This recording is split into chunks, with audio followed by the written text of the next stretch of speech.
Welcome to Mind Map. Today let's talk about 10 rules to build unbreakable self-discipline. Self-discipline is a skill that can be learned and improved. It's about knowing what you want and making sure that you follow through on your goals. If you have trouble with self-discipline, here are 10 rules to build unbreakable self-discipline. 1. Respect yourself. The first rule is to respect yourself. This may sound obvious, but it bears repeating. You can't expect others to respect your needs if you don't respect yourself first. Be mindful of what makes you happy and take time for that, even if it means saying no to something you don't want to do or giving up an opportunity that feels like a good idea at face value, but doesn't align with your values and goals. You should also be prepared to ask for help when needed, and not feel guilty about doing so. The world's worst employer is one who assumes that they are always right because they are the boss or manager, which is why self-discipline requires us not only to evaluate ourselves honestly, but also to understand how our own behavior impacts others around us so we don't cause unnecessary stress or hostility on the job or elsewhere. 2. Prioritize your schedule. Prioritizing your schedule is the most important step in building self-discipline. You need to know what you want to achieve, and then work backward from there. If you have multiple goals, it's essential that you prioritize them by importance, urgency, and value. For example, if it's important for you to get married next year but not urgent at all, because you're not in a hurry, then marriage should be on top of your list of priorities.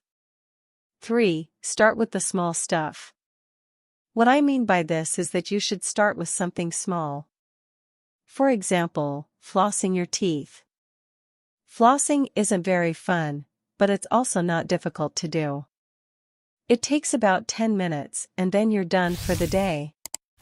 Once you've done it successfully on a consistent basis, then you can move on to something else in your routine that doesn't require as much self-discipline.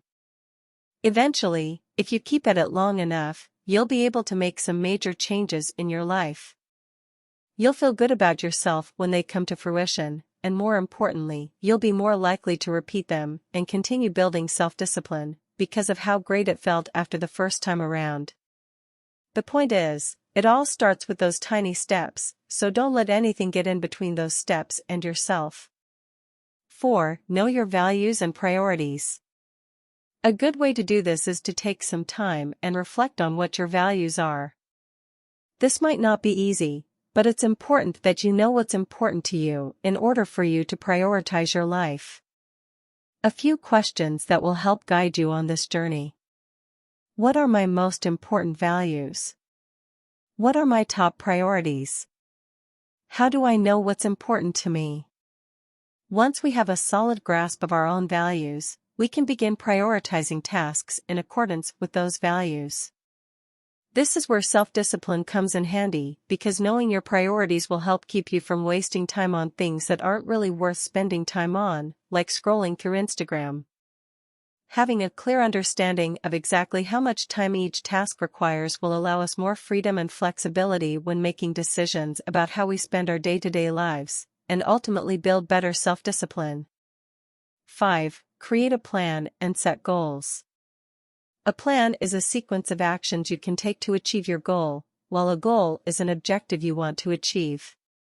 A good plan should be specific, measurable, achievable, realistic, and timely, smart. For example, I will run 10 miles per week for the next 12 weeks by August 1st is not smart because it does not include enough detail or time frame for completion.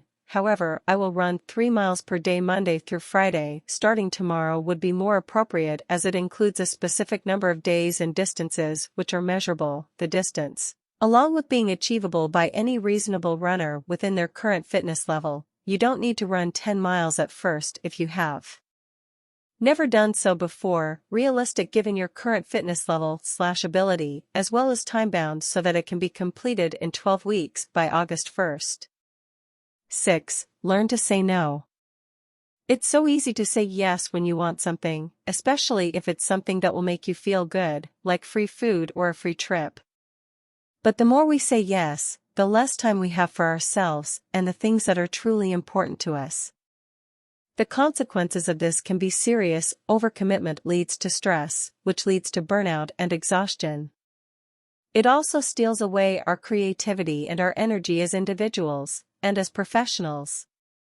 When we don't cultivate ourselves as people, who will? This is why learning how not only to say no, but also how not feel guilty about saying no is critical, especially in order for us all to lead healthy lives with plenty of time for self-care, and maybe even some work-life balance. 7. Stop judging yourself so harshly.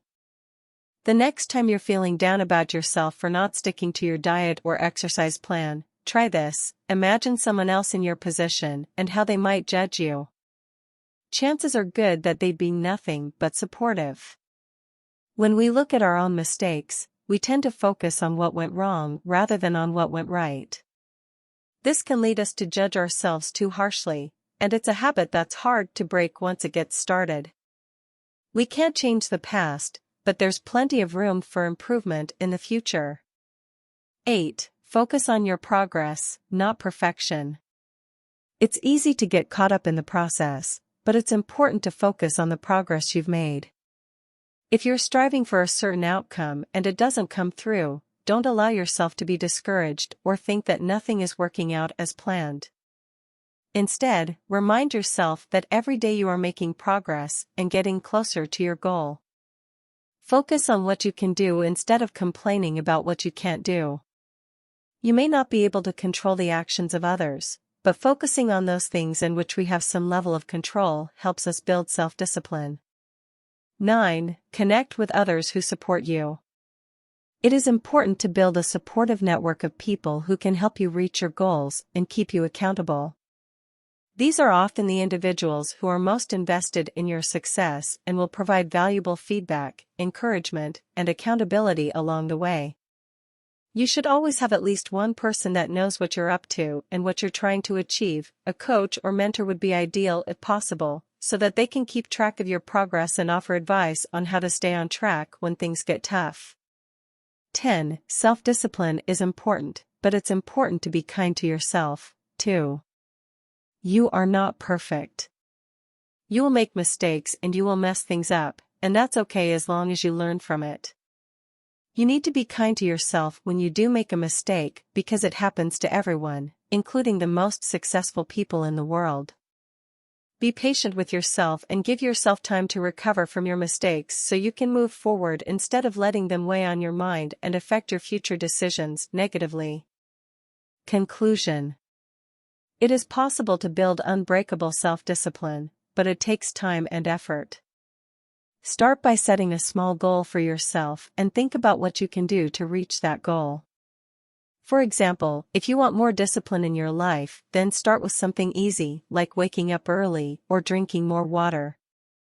Once this becomes a habit, try something else like eating healthy or waking up earlier without an alarm clock.